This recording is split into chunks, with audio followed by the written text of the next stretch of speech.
Kamu tahu kan kalau selama ini iPhone nggak pernah menawarkan layanan kartu SIM ganda? Mungkin seterusnya juga akan begitu. Dan menurutku sih, itu justru keren. Ponsel yang punya kartu SIM ganda harus punya software pendukungnya. Kode sumber iOS nggak menampilkan keterangan soal fitur kartu SIM ganda. Teknologi ini memerlukan pemancar di masing-masing kartu SIM, yang tentunya menambah biaya produksi ponsel. Jadi, kalau iPhone punya teknologi ini, harganya pasti akan jauh lebih mahal dari harga sekarang.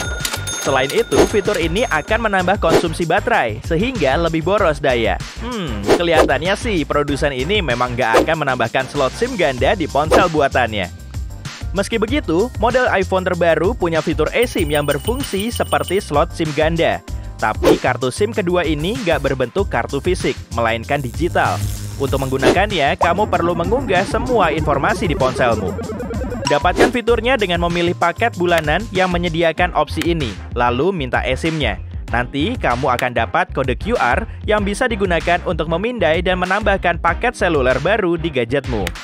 Atau kamu juga bisa memasukkan detailnya secara manual. Tambahkan saja labelnya ke kartu SIM untuk sebagai penanda. Jadi, kamu bisa ingat mana kartu SIM bisnismu dan mana kartu SIM pribadi. Kamu bisa memakai kedua kartu ini secara bersamaan. iPhone juga nggak punya tombol kembali. Bahkan saat tombol fisiknya masih ada, bentuknya cuma tombol beranda. Hal ini bikin pengguna baru jadi kesal, tapi alasannya memang cukup sederhana. Untuk menjalankan fungsi ini, mereka cuma perlu menggeser ke kanan atau ke kiri. Jadi tombol fisiknya nggak begitu diperlukan. Tahu nggak sih, dengan memencet tombol samping iPhone, kamu bisa membisukan suaranya loh. Jadi kamu nggak perlu lagi mendengar panggilan atau notifikasi yang berisik. Tapi, kamu juga bisa bikin daftar pengecualian kalau sebagian panggilan di kontakmu nggak mau kamu lewatkan. Dengan begini, kamu cuma akan mendengar panggilan dari orang-orang ini secara cepat. Mungkin nomor mamamu atau siapa gitu. Nah, untuk mengaktifkannya, buka kontak, cari nomornya, tekan edit kontak, lalu aktifkan mode bypass darurat. Meski ponselmu disenyapkan, kamu akan tetap tahu saat orang ini meneleponmu. Ada kalanya, kita perlu minjemin ponsel kita ke seseorang agar dia bisa mainan, baca-baca, atau ngecekin foto. Saat minjemin ponsel ke orang lain, kamu merasa was-was ya? Kali aja kan dia ngepoin informasi pribadimu? Tenang aja, kamu bisa menggunakan fitur akses terpandu di iPhone. Saat fitur ini aktif, orang lain nggak akan bisa keluar dari aplikasi yang sedang dia gunakan. Buka setting, accessibility, lalu gulir ke bawah dan cari guided access. Setelah itu, aktifkan dengan memasang passcode-nya. Ada juga trik ampuh untuk ngumpetin foto di iPhone-mu. Untuk mengaktifkannya, buka foto yang mau kamu umpetin, tekan tombol share, lalu tekan hide. Untuk mencari album tersembunyi, masuk ke foto, lalu album, kemudian gulir ke bawah sampai utilities. Disitulah kamu akan melihat album tersembunyi. Sebetulnya nggak tersembunyi banget sih, karena orang lain masih bisa mengaksesnya kalau mereka menemukannya. Kalau kamu nggak menginginkan album tersembunyimu muncul, sembunyikan aja secara permanen. Buka setting, lalu foto. Gulir ke bawah dan matikan mode hidden album atau album tersembunyi. Mode ini diaktifkan secara default, jadi dengan begini fotomu akan hilang.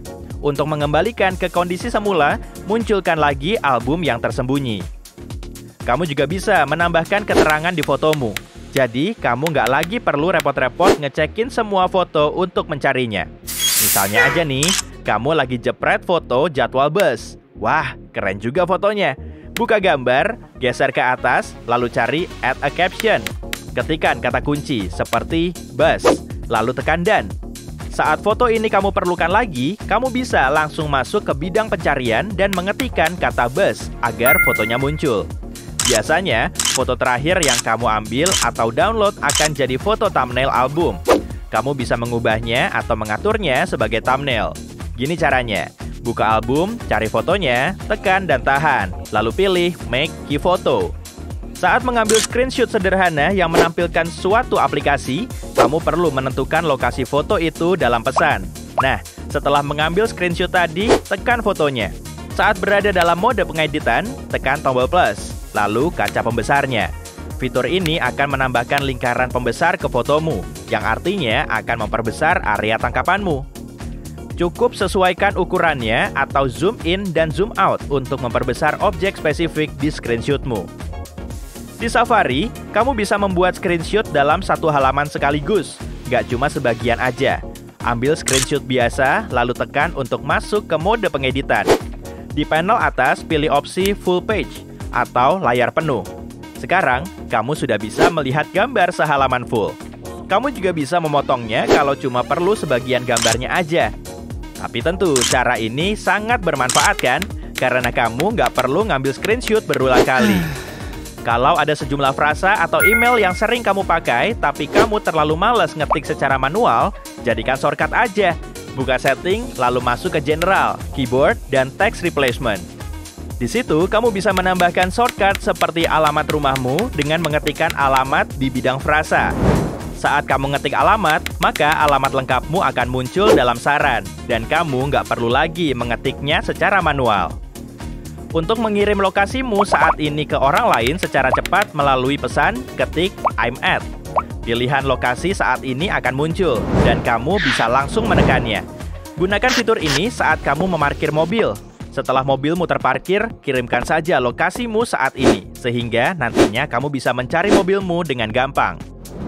Trik mengetik lainnya berkaitan dengan angka. Saat mau ngetik angka, palingan kamu cuma akan memencet 1, 2, 3 untuk masuk ke menu simbol, lalu pilih nomor. Kemudian, mencet ABC untuk kembali lagi. Hal ini cukup bikin frustasi kan? Padahal kamu bisa menekan dan tahan menu 1, 2, 3. Angka-angkanya akan muncul sehingga kamu bisa gampang menggerakkan jarimu ke digit yang diperlukan. Setelah mengangkat jarimu dari layar, kamu akan kembali ke menu pesan, sehingga bisa terus mengetik. Keyboard iPhone juga bisa diubah menjadi trackpad loh. Untuk mengaktifkannya, tekan keyboard di sembarang tempat, lalu tahan selama beberapa detik. Setelah fitur ini aktif, kamu bisa menggerakkan jari untuk mengendalikan kursor. Kalau kamu tekan agak keras, akan muncul pilihan kata. Fitur ini tersedia pada iPhone yang dilengkapi dengan 3D Touch. Kamu juga bisa menutup semua aplikasi di iPhone secara cepat. Kalau kamu terbiasa menggesernya satu persatu sampai lama, gunakan 3 jari agar aplikasimu tertutup 3 kali lebih cepat. Dengan begini, kamu akan menggeser 3 tab sekaligus. Saat angka yang kamu ketik di kalkulator ada yang keliru, kemungkinan kamu malah menghapus semua angkanya, lalu ngetik lagi dari awal. Bener nggak? Nggak apa-apa, kamu nggak sendirian kok. Di bagian atas layar penampil digit, geser ke samping aja. Gerakan ini bisa berfungsi sebagai perintah backspace yang akan menghapus angka terakhirnya saja. Kalau kamu perlu mengubah waktu acara di kalendermu, jangan tekan acaranya, kemudian mengedit dan mengganti waktunya. Tapi pencet acaranya, lalu tekan dan seret ke slot waktu yang kamu inginkan. Kalau kamu terbiasa tidur ditemani musik atau podcast, atur saja timer iPhone-mu biar aplikasinya nggak nyala semalaman. Buka jam, lalu timer. Kalau sudah, atur waktunya, lalu masuk ke opsi When the Timer Ends. Gulir ke bawah sampai terlihat tombol Stop Playing. Pilih tombol ini, kemudian tekan dan. Setelah timernya aktif, media yang kamu putar akan berhenti di background.